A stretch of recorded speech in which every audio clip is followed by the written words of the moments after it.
Berita Al-Hijrah 26 Muharram 4 September, Ketua Ajaran Perjalanan Mimpi yang terakhir ditangkap. Juga seminggu untuk turun harga atau berdepan tindakan tegas.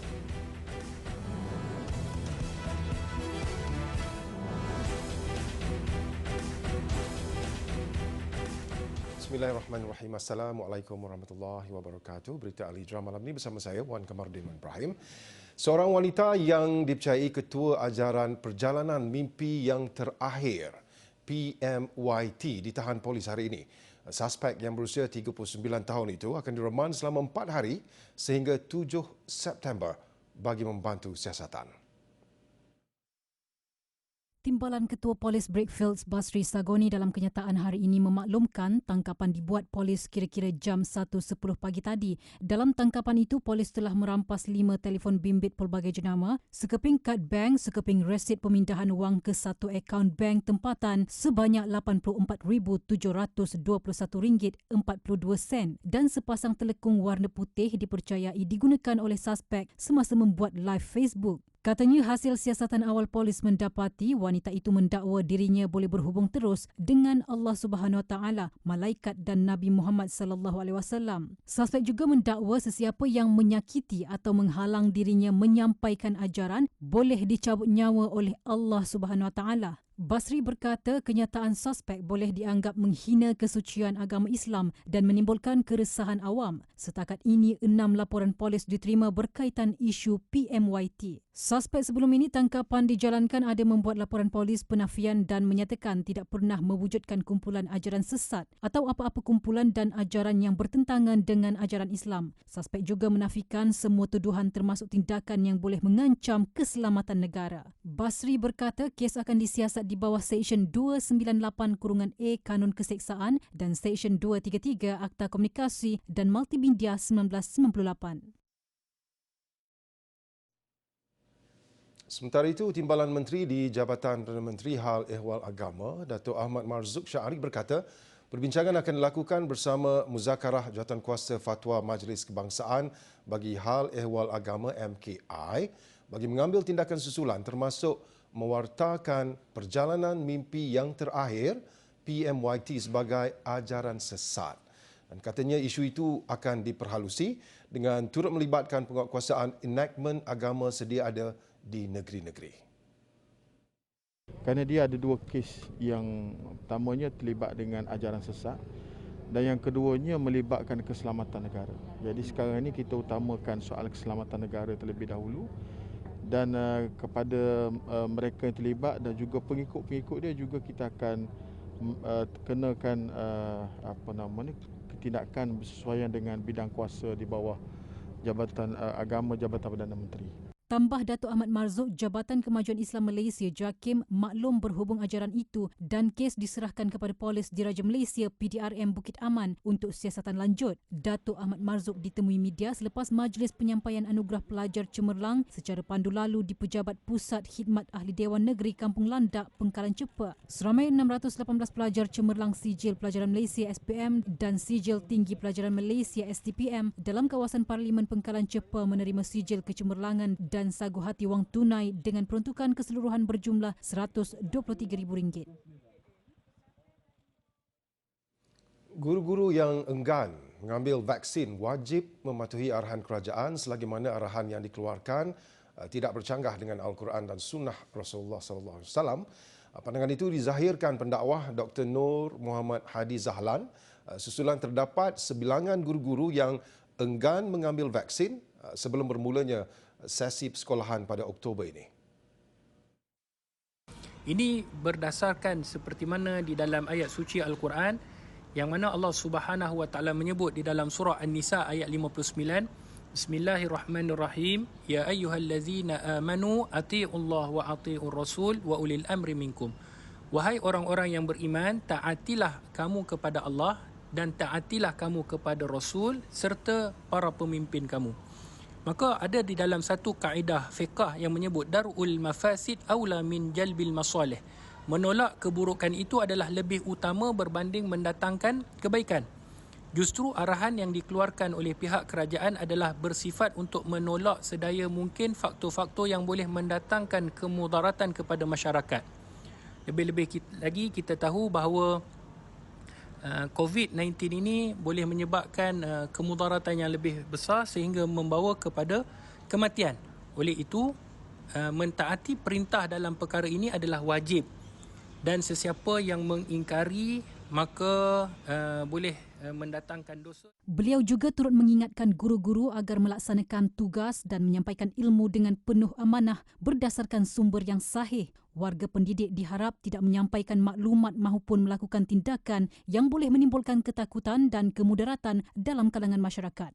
Kerana itu, kepakaran yang dirujuk adalah kepada pihak kementerian yang telah diamanahkan.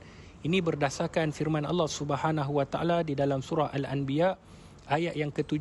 Allah Subhanahu Wa Taala menyebut, "Fas'alu ahla dzikr in kuntum la ta'lamun." Maka bertanyalah kepada mereka yang berpengetahuan jika kita tidak tahu. Waktu sekarang, apa yang disarankan oleh pihak kerajaan dan kementerian kesihatan bahawa penggunaan vaksin boleh mengurangkan kadar jangkitan COVID-19. Maka saranan itu mestilah disambut oleh pihak guru yang berpendidikan untuk mendidik masyarakat, menyatakan kepada masyarakat tentang kepentingan pengambilan vaksin supaya kadar jangkitan di Malaysia ini dapat dikurangkan dan dapat diturunkan. Pengambilan vaksin COVID-19 perlu dilihat sebagai usaha untuk mencegah penyakit berbahaya. Menteri di Jabatan Perdana Menteri Hal Ehwal Agama, Idris Ahmad berkata, individu yang masih enggan menerima suntikan vaksin COVID-19 disaran untuk merujuk pandangan pakar untuk memahami dengan jelas berhubung kebaikannya. Ujarnya, agama Islam juga mendidik umatnya agar merujuk kepada ahli yang pakar jika tidak mengetahui sesuatu perkara. Katanya selain usaha melalui doa dan bermunajat, pengambilan vaksin COVID-19 adalah salah satu ikhtiar bagi melindungi diri daripada dijangkiti penyakit berbahaya. Patutnya dalam soal kesihatan ni, kan agama kita Islam ni mengarahkan supaya fas'alu ahla zikri in kuntum la ta'lamun. Tanyalah orang yang tahu kalau kamu tak tahu. Patutnya sikap kita ni dalam hal seperti begini, mungkinlah adalah segelintir pandangan yang mengatakan vaksin sebagainya tadi yang tak baik sebagainya itu. Tapi sikit sangat. Sedangkan majoritinya menerima tentang hal yang berkaitan dengan soal vaksin ni. Salah satu ikhtiar kita. Selain daripada kita berdoa, kita munajat, kita buat. Jadi kita kena buat perubatan, kita serah pada ahli perubatan. Salah satu cara kita. Jadi tak sepatutnya berlaku benda-benda tu. Idris berkata demikian ketika ditemui pada program Tanggungjawab Sosial Korporat CSR hasil prihatin Lembaga Hasil Dalam Negeri LHDN dengan kerjasama Jabatan Agama Islam Wilayah Persekutuan Jawi di Masjid Salahuddin Al-Ayyubi, Taman Melati. Kira-kira 200 pek bakul makanan yang keseluruhannya bernilai RM16,000 diagihkan kepada golongan rentan di sekitar Taman Melati. Idris juga hari ini menyampaikan bantuan kepada 100 keluarga asnaf menerusi program sumbangan bakul makanan Jawi Food Bank di Masjid Jami' Kampung Baru. Pegawai masjid yang menolak divaksin akan diberi penerangan dan kaunseling mengenai kepentingan suntikan vaksin dalam usaha mencegah penularan wabak COVID-19. Timbalan Menteri di Jabatan Perdana Menteri Hal Ehwal Agama, Datuk Ahmad Marzuk Syahari berkata, tindakan yang diambil ke atas kumpulan menolak vaksin bukan berbentuk tindakan undang-undang. Sebaliknya adalah lebih berbentuk nasihat dan penerangan untuk kesedaran. Tidak mahu mengambil vaksin ini kerana terpengaruh dengan daya dan juga propaganda setengah-setengah pihak, telah pun diambilkan tindakan yang sewajarnya, bukan tindakan undang-undang tetapi tindakan memberi penerangan dan penjelasan dan juga barangkali beri kaunseling kepada mereka. Dan kita juga akan melaksanakan perkara yang sama selaras dengan semua agensi-agensi kerajaan di bawah kita, termasuklah Imam dan Bilal ini juga kita akan berusaha untuk fahamkan mereka dan untuk bertemu dengan mereka apakah perkara ini benar-benar membimbangkan mereka dan kalau perlu kita kaunseling dan beri penerangan. Media sebelum ini melaporkan Sultan Selangor Sultan Sharafuddin Idris Shah menzahirkan rasa duka cita terhadap guru agama, pegawai masjid serta jurunikah yang menolak suntikan vaksinasi COVID-19 walaupun negeri itu mencatatkan bilangan jangkitan harian COVID-19 yang tinggi. Sementara itu, guru yang enggan menerima suntikan vaksin COVID-19 tetap perlu hadir ke sekolah. Menteri Kanan Pendidikan Dato' Dr. Razzie Jidin berkata mereka akan diberi tugasan lain di sekolah berikutan tidak dibenarkan mengajar secara bersemuka dalam kelas. Sebenarnya guru-guru ini tidak dibenarkan mengajar murid secara bersemuka di dalam kelas, tetapi akan diberi tugasan lain di sekolah. Ya, di sekolah ni banyak tugasan. Jadi kalau itu keadaannya, guru-guru ini akan diberi tugasan lain. Namun begitu, pada masa yang sama, sekarang ini kita sedang berbincang dengan Jabatan Perkhidmatan Awam JPA tentang apakah tindakan dan pendekatan selanjutnya untuk guru-guru ini. Beliau berkata demikian pada sidang media di Sekolah Kebangsaan Haji Nyak Gam di Yan hari ini selepas melawat kesan banjir akibat fenomena kepala air di daerah Yan pada 18 Ogos lepas. Semalam Datuk Dr. Razzie berkata Kementerian Pendidikan KPM menetapkan guru yang enggan menerima vaksin COVID-19 tidak dibenarkan mengajar secara bersemuka di dalam kelas serta berinteraksi dengan pelajar apabila sesi persekolahan dibuka pada 3 Oktober ini. Tindakan berkenaan diambil bagi memastikan ibu bapa yakin bahawa persekitaran sekolah selamat untuk anak-anak mereka. Dalam pada itu, Datuk Dr. Razzie berkata pihak sekolah masih menjalankan kaji selidik untuk mendapatkan gambaran awal mengenai penerimaan ibu bapa untuk membenarkan anak mereka mengambil suntikan vaksin COVID-19. Keutamaan akan diberikan kepada pesakit COVID-19 kategori 3 yang mempunyai rekod komorbid untuk mendapatkan rawatan di hospital atau di pusat kuarantin dan rawatan COVID-19 PKRC. Menteri Kesihatan Khairi Jamaluddin Abu Bakar berkata bagi pesakit yang tidak mempunyai komorbiditi disarankan menjalani kuarantin di rumah dan perlu membuat penilaian di aplikasi MySejahtera. Dalam kes-kes tertentu, kita bagi pengecualian. Contoh wanita hamil ataupun kalau keadaan rumah yang tidak mengizinkan ataupun warga mas, kita akan admit mereka walaupun kategori 3. Ya. Cuma untuk yang tidak bergejala ataupun bergejala ringan ataupun yang kategori 3 yang kita rasa tidak mempunyai komorbiditi dan kita rasa boleh menjalankan kuarantin di rumah, saya nak ingatkan supaya mereka ini sentiasa menggunakan home assessment tool dalam MySejahtera. Khairi Jamaluddin berkata demikian selepas melakukan lawatan kerja di Hospital Tampin Negeri Sembilan pagi tadi. Ujarnya kerajaan sedang berusaha mengurangkan kadar kematian di luar hospital BID. Usaha itu juga memerlukan kerjasama daripada pesakit COVID-19 kategori 3 yang menjalani kuarantin di rumah dengan melaksanakan kawalan serta pemeriksaan kendiri bagi memantau status kesihatan mereka. Katanya lagi, sekiranya kesihatan pesakit kategori 3 yang menjalani kuarantin di rumah semakin merosot seperti sukar bernafas, sakit dada atau berlaku ketepuan oksigen kurang daripada 95%, pesakit perlu segera menghubungi ambulan untuk mendapatkan kemasukan ke hospital atau PKRC. Tindakan tegas akan diambil terhadap peniaga yang dikesan gagal menjual kit ujian pantas COVID-19 mengikut harga yang ditetapkan bermula 12 September. Timbalan Menteri Perdagangan Dalam Negeri dan Hal Ehwal Pengguna KPDN HEP Datuk Rosul Wahid berkata peniaga diberi tempoh selama seminggu bermula 5 September untuk menurunkan harga jualan. Secara SOP kita, kementerian apabila suatu tindakan diumumkan oleh kerajaan, kita dapat on the spot.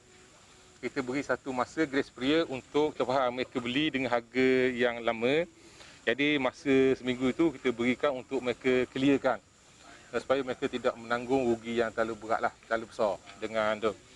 Jadi dengan ada seminggu itu kita harap dia akan dapat mengurangkan ataupun kerugian yang mereka tanggung. Jelasnya selepas tempoh berkenaan pihaknya akan melakukan pemantauan dan tidak akan berkompromi dengan mana-mana peniaga yang dikesan menjual kit berkenaan melebihi harga siling atau harga kawalan. Terdahulu kerajaan menetapkan harga maksimum kit ujian pantas RTK antigen COVID-19 secara borong dan runcit masing-masing pada harga RM16 dan RM19.90. Sementara itu Rosul turut mengingatkan orang ramai agar sentiasa berwaspada dengan menyimpan resit pembelian dan melaporkan melaporkan kepada pihaknya sekiranya kit ujian yang dibeli adalah palsu selain harga yang tidak munasabah. Bekas Perdana Menteri Tan Sri Muhyiddin Yassin dilantik sebagai pengerusi Majlis Pemulihan Negara Bertaraf Menteri. Ketua Setiausaha Negara Tan Sri Muhammad Zuki Ali berkata perkara tersebut telah disetujui Jemaah Menteri dalam mesyuarat pada 1 September lalu. Dan jelas Tan Sri Muhammad Zuki, pelantikan dibuat atas dasar keyakinan kerajaan terhadap kemampuan Tan Sri Muhyiddin bagi menerajui strategi pemulihan negara, seterusnya mencapai impak ekonomi terbaik dan memulihkan semula kehidupan rakyat yang terjejas teruk akibat pandemik COVID-19. Pelantikan Tan Sri Muhyiddin telah disembah maklum kepada Yang di-Pertuan Agong Sultan Abdullah Riayatuddin Al-Mustafa Billah Shah Ibni Almarhum Sultan Ahmad Shah. Tan Sri Muhyiddin menerusi catatan di Facebook menzahirkan penghargaan atas kepercayaan yang diberikan dan akan menggunakan pengalamannya untuk membantu memulihkan negara kesan COVID-19.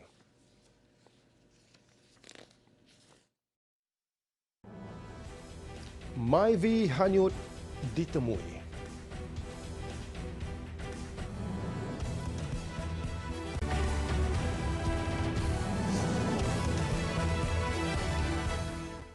Sebuah kereta perodua Myvi dan seorang mangsa yang dihanyutkan arus deras di Jalan Kion Som Lama, Inanam petang semalam berjaya ditemui pagi tadi. Ketua Operasi Kenneth Wilfred berkata kenderaan terbabit ditemui penduduk kampung yang membantu misi mencari dan menyelamat SAR. Dalam tragedi petang semalam yang berjaya dirakam orang awam dan tular di media sosial, kenderaan Myvi yang dinaiki 2 penumpang itu cuba untuk menyeberangi sebuah jambatan yang dilimpahi air sebelum dihanyutkan arus deras ke dalam sungai berhampiran. Kenneth memaklumkan kereta tersebut ditemui kira-kira 3 km dari lokasi kenderaan dilapor hanyut. Pasukan penyelamat katanya terpaksa menggunakan jengkaut untuk menaikkan kenderaan yang berada di dasar sungai sebelum mengeluarkan mayat seorang mangsa yang dipercayai penumpang. Seorang lagi mangsa yang merupakan pemandu dilapor masih hilang setakat berita ini ditulis dan usaha SAR masih diteruskan.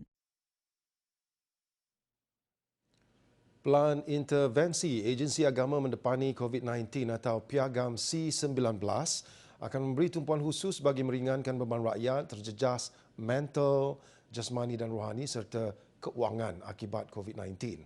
Menteri di Jabatan Perdana Menteri Hal Ehwal Agama, Idris Ahmad berkata pihaknya menetapkan 10 hari bagi perancangan piagam C19 dibuat agensi di bawahnya. 10 hari itu adalah 10 hari perancangan. Dan insya-Allah mereka sekarang sudah pun menghantar perancangan-perancangan dibuat setiap agensi di bawah saya. Ialah kepada untuk kita nak sekurang-kurangnya meringankan soal bebanan yang dihadapi oleh rakyat pada hari ini. Dan juga kita menyeru terutamanya melalui agensi-agensi kita supaya soal munajat kita dengan Allah Subhanahu Wa Taala yang kita buat setiap hari Jumaat. Itu program yang kita buat itu segi-segi spiritual lah. Dari segi sudut kebendaan ni tadi ialah macam ni antara semangat-semangat yang kita galakkan melalui musaadah yang kita buat. Idris berkata pihaknya akan mengatur pertemuan segera bersama mufti dari setiap negeri serta pakar-pakar dalam pelbagai bidang bagi menyusun perancangan melalui piagam C19 dalam waktu terdekat. Usaha yang dirancang diharap akan dapat membantu rakyat yang terkesan dan memberi mereka semangat untuk bangkit semula. Hilang pendapatan sejak pelaksanaan Perintah Kawalan Pergerakan 1.0. Seorang ibu tunggal, 3 anak terpaksa mencari alternatif lain untuk menyara kehidupan. Dan tidak mahu terus bergantung kepada orang lain, Nurul Uznin mula menjalankan perniagaan atas talian secara kecil-kecilan sejak beberapa bulan lepas.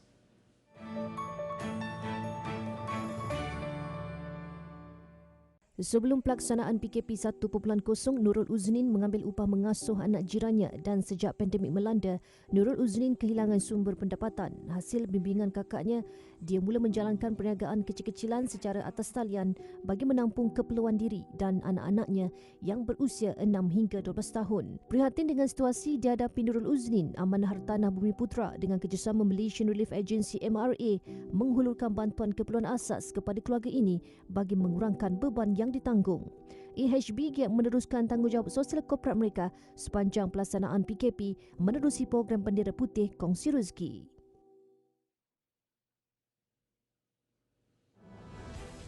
Emas kedua Malaysia.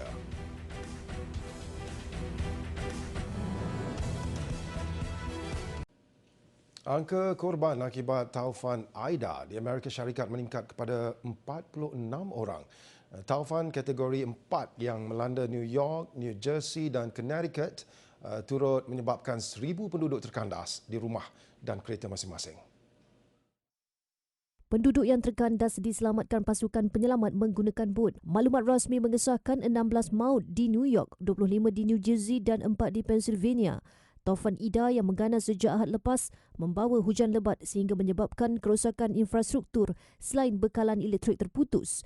Jumaat lepas, pegawai dari New York berkata penduduk sepatutnya sudah menjangkakan cuaca ekstrim seumpama ini dan mengambil langkah berjaga-jaga ketika perubahan cuaca berlaku. Kerajaan juga katanya perlu meningkatkan usaha bagi menyelamatkan lebih banyak nyawa. Di New Jersey, taufan Ida memusnahkan rumah penduduk dan salah seorang mangsa berkata bencana itu hanya mengambil masa kurang seminit untuk menghancurkan kediamannya. Dia dalam pada itu berharap peristiwa hitam itu tidak menjadikan anak dan isterinya yang ketika ini hamil 8 bulan menjadi trauma. 3 rakyat Palestin disahkan maut dalam runtuhan terowong bawah tanah dari selatan semenanjung Gaza ke Mesir kemarin dan mayat ketiga-tiga mangsa ditemui di bawah runtuhan berhampiran sempadan selatan Rafah. Salah seorang mangsa dikenali sebagai Isa Abu Al-Asum. Menurut sumber yang dekat dengan Hamas, kejadian berlaku apabila gas disalurkan ke terowong oleh pihak Mesir mengakibatkan runtuhan dan mengorbankan 3 pekerja. Menurut rakyat Palestin, terowong itu adalah laluan keluar masuk dari kawasan kepungan yang berada di bawah sekatan Israel sejak 2007. Mesir yang berdepan pemberontakan di semenanjung Sinai berdekatan dengan Gaza memusnahkan ratusan terowong sejak 2013 walaupun beberapa masih digunakan untuk penyeludupan. Cuba mula memberikan vaksin COVID-19 kepada kanak-kanak berumur 2 hingga 18 tahun sebagai persediaan pembukaan sesi persekolahan secara bersemuka yang dijangka bermula Oktober. Suntikan 3 dos itu menggunakan vaksin keluaran tempatan iaitu vaksin Abdala dan Soberana. Kanak-kanak berumur 12 tahun dan ke atas menjadi kumpulan pertama yang menerima vaksin sebelum diberikan kepada kanak-kanak bawah 12 tahun. Kira-kira 80,000 pelajar sekolah menengah serta 10,000 guru akan menerima dos pertama vaksin 2 hari selepas dilancarkan. Sekolah di Cuba ditutup sejak Mac 2020 susulan penularan COVID-19 dan pembelajaran hanya dijalankan menerusi televisyen. Sesi persekolahan dijangka akan dibuka semula selepas kesemua kanak-kanak lengkap menerima vaksin. Jumaat lepas, agensi perubatan Cuba meluluskan penggunaan kecemasan 2 vaksin keluarannya iaitu Soberana untuk kanak-kanak berusia 2 hingga 18 tahun. Vaksin keluaran Cuba yang tidak diiktiraf Pertubuhan Kesihatan Sedunia dihasilkan berasaskan gabungan protein teknik sama yang digunakan syarikat dari Amerika Syarikat iaitu Novavax.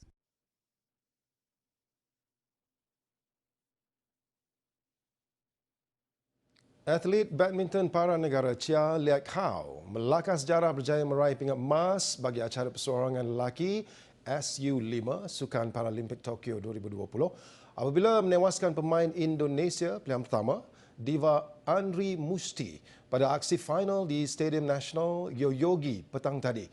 Dan kemenangan Liak Hao sekaligus menyumbang emas kedua buat negara selepas kejayaan atlet powerlifting Boni Bunyao Gustin 27 Ogos lepas.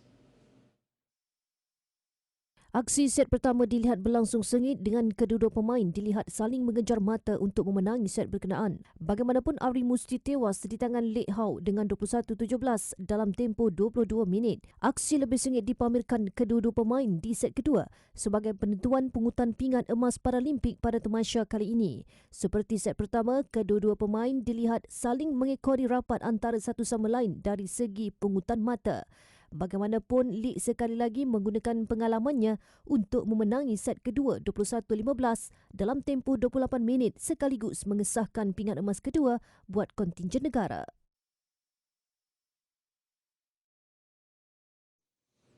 Baik, laporan itu tadi mengakhiri berita Al-Hijrah malam ini dan sebelum berpisah jangan lupa saksikan Tijarah sejurus selepas ini yang akan memberi tumpuan kepada isu jana duit tanpa modal. Saya Wan Kamarudin Ibrahim. Assalamualaikum warahmatullahi wabarakatuh. Jaga diri. Selamat malam.